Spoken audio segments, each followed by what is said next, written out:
ಓಂ ಶ್ರೀ ಗುರುಭ್ಯೋ ನಮಃ ಹರಿ ಓಂ.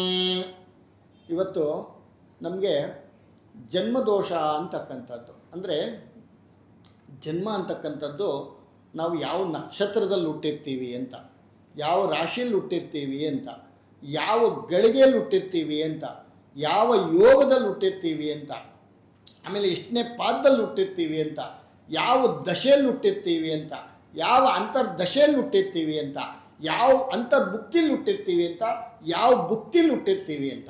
ಇದರಲ್ಲಿ ನಾವು ತಗೊಂಡಾಗ ನಮಗೆ ಲಕ್ಷ್ಮೀ ಕಟಾಕ್ಷ ಇರುತ್ತಾ ಅಂತ ನೋಡ್ಕೋಬೇಕಾಗತ್ತೆ ನಾವು. ಅದರಲ್ಲಿ ಜನ್ಮದೋಷ ಅಂತಂದಾಗ ನಮಗೆ ಸಫೋಸು ಚೌತಿಲಿ ಹುಟ್ಟಿರ್ತಾರೆ ಅಂತ ಅಂದ್ಕೊಳ್ಳಿ, ಅದರಲ್ಲಿ ಸರ್ಪ ದೋಷ ಇರುತ್ತೆ ಅವ್ರಿಗೆ.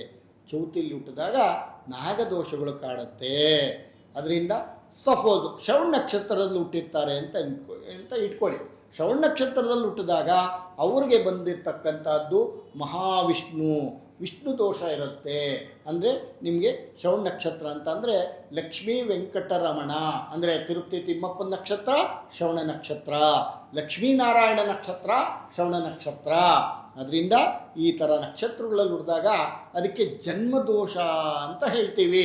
ಅದಕ್ಕಾಗಿ ನೋಡಿ, ಜ್ಯೇಷ್ಠ ನಕ್ಷತ್ರ, ವಿಶಾಖ ನಕ್ಷತ್ರ 4ನೇ ಪಾದ, ಮೂಲ, ಮಖ ಮತ್ತು ಅಶ್ವಿನಿ, ಭರಣಿ ನಕ್ಷತ್ರದಲ್ಲಿ ಯಮನ ನಕ್ಷತ್ರ.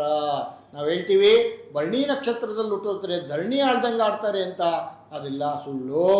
ನಮ್ಗೆ ಅದಕ್ಕೆ ಹೇಳಿದ್ದು ತಂದೆ ತಾಯಿಗಳು ಮಾಡಿರ್ತಕ್ಕಂಥ ಪುಣ್ಯ ನಮ್ಮನ್ನು ಕಾಪಾಡುತ್ತೆ. ಅದಕ್ಕೆ ನಮಗೆ ಮೊದಲನೇ ತಂದೆ ತಾಯಿನೇ ದೇವರು, ತಾಯಿಗಿಂತ ದೇವರಿಲ್ಲ ಅಂತ ಹೇಳ್ತಾರೆ ನೋಡಿ. ಅದಕ್ಕೆ ನಾವು ಯಾವತ್ತೂ ತಂದೆ ಗುರು, ತಾಯಿ ದೇವರು. ನಾವು ಮೊದಲು ತಂದೆ ತಾಯಿ ಗೌರವ ಕೊಟ್ಟಾಗ ಮಾತ್ರ ನಾವು ಅಭಿವೃದ್ಧಿ ಪಡೋಕ್ಕೆ ಸಾಧ್ಯ. ಯಾವ ದೇವರು ಇಲ್ಲ ನಮಗೆ, ಫಸ್ಟು ತಂದೆ ತಾಯಿಗಳನ್ನ ನಾವು ಪೂಜ್ಯ ಭಾವನೆಯಿಂದ ನಡ್ಕೋಬೇಕು. ನಮಗೆ ಶಕ್ತಿ ಇಲ್ವಾ, ಅವ್ರ ತಂಟೆಗೆ ಹೋಗಬಾರ್ದು, ಬೈಬಾರ್ದು, ಮಾತನಾಡಬಾರ್ದು. ಯಾವತ್ತು ತಂದೆ ತಾಯಿಗಳಿಗೆ ಗೌರವ ಕೊಡ್ತಾನೋ ಆ ಮಕ್ಕಳು ಸುಖ ಶಾಂತಿ ನೆಮ್ಮದಿಯಿಂದ ಇರ್ತಾರೆ. ಅದಕ್ಕೆ ಜನ್ಮದೋಷ ಅಂತಕ್ಕಂಥದ್ದು. ಯಾರು ತಂದೆ ತಾಯಿಗಳನ್ನ ನೋಯಿಸ್ತಾ ಇರ್ತಾರೋ ಅವರು ಕೋಟಿ ಕೋಟಿ ಕೋಟಿ ಪಾಪಿಷ್ಠರಾಗ್ತಾರೆ. ತಂದೆ ತಾಯಿಗಳಿಗೆ ಯಾಕೆಂದರೆ ನಾವು ಸಾಕ್ಷಾತ್ ನೋಡೋದೇ ತಾಯಿ ತಂದೆಯನ್ನ ದೇವರು.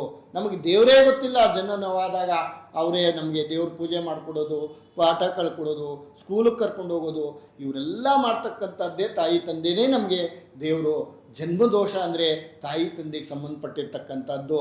ಜನ್ಮದೋಷ ಯಾರಿಗಿರುತ್ತೋ ಅವರು ತಂದೆ ತಾಯಿ ನೋಯಿಸ್ತಾ ಇರ್ತಾರೆ. ಅವ್ರು ಊಟ ಕೂಡ ಹಾಕೋದಿಲ್ಲ, ತೊಗೊಂಡೋಗಿ ಯಾವುದೋ ಅನಾಥಾಶ್ರಮಕ್ಕೆ ತೊಗೊಂಡೋಗಿ ಬಿಸಾಕ್ಬಿಡ್ತಾರೆ. ಪಾಪ ಅವ್ರ ಆಸ್ತಿನೆಲ್ಲ ಬರ್ಸ್ಕೊಂಡ್ಬಿಡ್ತಾರೆ. ಆವಾಗ ನೋಡಿ ನಮ್ಮ ಆಯುಸ್ಸು ಎಷ್ಟು ಅಮ್ಮಮ್ಮ ಅಂತಂದರೆ, ಇವತ್ತಿನ ದಿವಸ ರಾತ್ರಿ ಇದ್ದರು ಬೆಳಗ್ಗೆ ಇಲ್ಲ, ಬೆಳಗ್ಗೆ ಇದ್ದರೆ ರಾತ್ರಿ ಇಲ್ಲ. ನೀರಿನ ಮೇಲೆ ಗುಳ್ಳೆ ಇದ್ದಾಗೆ, ಯಾವಾಗ ಒಡೆದೋಗುತ್ತೋ ಯಾವಾಗಿರುತ್ತೋ ಗೊತ್ತಿಲ್ಲ. ಅದರಿಂದ ಜನ್ಮದೋಷ ಅಂತಕ್ಕಂಥದ್ದು. ಯಾರು ತಂದೆ ತಾಯಿನ ಹೆಣ್ಣು ಮಕ್ಕಳಲ್ಲಿ ಕಣ್ಣು ನೀರು ಹಾಕಿಸ್ತಾರೋ ಅವ್ರಿಗೆ ಜನ್ಮದೋಷ ಅಂಟುತ್ತಾ ಹೋಗುತ್ತೆ. ಇದು ಬರೆದಿಟ್ಕೊಂಬಿಡಿ. ಹೆಣ್ಣು ಮಕ್ಕಳ ಕಣ್ಣಲ್ಲಿ ನೀರು ಹಾಕಬಾರ್ದು, ಹೆಂಡತಿ ಕಣ್ಣು ಮಕ್ಕಳಲ್ಲಿ ನೀರು ಹಾಕಬಾರ್ದು, ತಂದೆ ತಾಯಿಗಳು ಕಣ್ಣಲ್ಲಿ ನೀರು ಹಾಕಬಾರ್ದು, ಮನೆಯಲ್ಲಿ ಮುಸ್ಸಂಜೆಯಲ್ಲಿ ಅಳಬಾರ್ದು. ಇವೆಲ್ಲ ಜನ್ಮದೋಷಗಳಿಗೆ ಕಾರಣವಾಗಿರ್ತಕ್ಕಂಥದ್ದು. ಆದ್ದರಿಂದ ಜನ್ಮದೋಷ ಅಂತ ಅಂದರೆ ಏನು ನಾವೇನು ಯಾರನ್ನಾದ್ರೂ ಕೊಂದುಬಿಟ್ಟಿದ್ದೀವ ಅಂತ ಕೊಲ್ಲೋದಲ್ಲ. ನಿಮ್ಮ ತಂದೆ ತಾಯಿನ ಅಯ್ಯೋ ಅನ್ಸೋದ್ರಿಂದ ಕೂಡ ಅದು ಸೇವ್ ಆಗ್ತಾ ಹೋಗುತ್ತೆ. ನಮ್ಮ ಪಾಪಗಳೆಲ್ಲ ನಮ್ಮ ಬೆನ್ನಿಂದೆ ಇರುತ್ತೆ. ಅದಕ್ಕೆ ನಮ್ಮ ಬೆನ್ನು ನಾವು ನೋಡ್ಕೊಳಕ್ಕಾಗಲ್ಲ, ನಮ್ಮ ಬೆನ್ನು ನಾವು ತೊಟ್ಕೊಳಕ್ಕಾಗಲ್ಲ. ನೋಡಿ, ನಮ್ಮ ನೆರಳೇ ನಮಗೆ ಶತ್ರು. ಇವತ್ತು ನಮ್ಮ ನೆರಳು ನಾವು ಮಲ್ಕೊಂಡ ತಕ್ಷಣ ಹೋಗ್ಬಿಟ್ಟು ದೇವ್ರ ಹತ್ರ ಬರೆದ್ಬಿಟ್ಟು ಬರ್ತೀವಿ, ನಿಂತಿಂಥದ್ದು ಮಾಡಿದ್ದಾನೆ ಇವತ್ತು ಅಕೌಂಟು. ಚಿತ್ರಗುಪ್ತರಿದ್ದಾಗೆ ಇವತ್ತಿನ ದಿವಸ ನಾವು ಸುಮ್ಮನೆ ತೂಕಡಿಸಿ ನಮ್ಮ ನೆರಳೋಗಲ್ಲಿ ನಮ್ಮ ಲೆಕ್ಕ ಕೊಟ್ಟು ಬಂದ್ಬಿಟ್ಟಿರುತ್ತೆ. ನಮಗೆ ಗೊತ್ತಿಲ್ಲ, ಯಾರು ನೋಡಿದ್ದಾರೆ ನಮ್ಮನ್ನು ಹಿಂಬಾಲಿಸ್ತಾ ಇದೆ ನಮ್ಮ ನೆರಳು. ನಮ್ಮ ನೆರಳೇ ನಮಗೆ ಶತ್ರು. ಅದರಿಂದ ಜನ್ಮದೋಷಗಳು ಅಂದಾಗ ವಿಶೇಷವಾಗಿ ನಾವು ಯಾರ ಮನಸ್ಸನ್ನು ನೊಯ್ಯಸಕ್ಕೆ ಹೋಗಬಾರ್ದು. ನಮಗೆ ಶಕ್ತಿ ಇದೆಯಾ, ಒಳ್ಳೇದು ಮಾಡೋಣ. ಇಲ್ವಾ, ಕೈ ಕಟ್ಕೊಂಡು ಸುಮ್ಮನೆ ಕೂತ್ಕೊಂಡ್ಬಿಡೋಣ. ಹೊಟ್ಟೆ ಹಶ್ವಾಯ್ತಾ, ಊಟ ಮಾಡೋಣ. ಇಲ್ಲ, ಸುಮ್ಮನೆ ಇದ್ಬಿಡೋಣ. ಯಾರು ನಾವು ನೋಯಿಸ್ತಾ ಇರ್ತೀವೋ, ಯಾರಿಗೆ ಕೆಟ್ಟ ಮಾತು ನಿಂದನೆ ಮಾಡ್ತಾ ಇರ್ತೀವೋ, ನಮ್ಮ ಅಕೌಂಟ್ ಬೆಳೀತಾ ಹೋಗ್ತಾ ಇರುತ್ತೆ.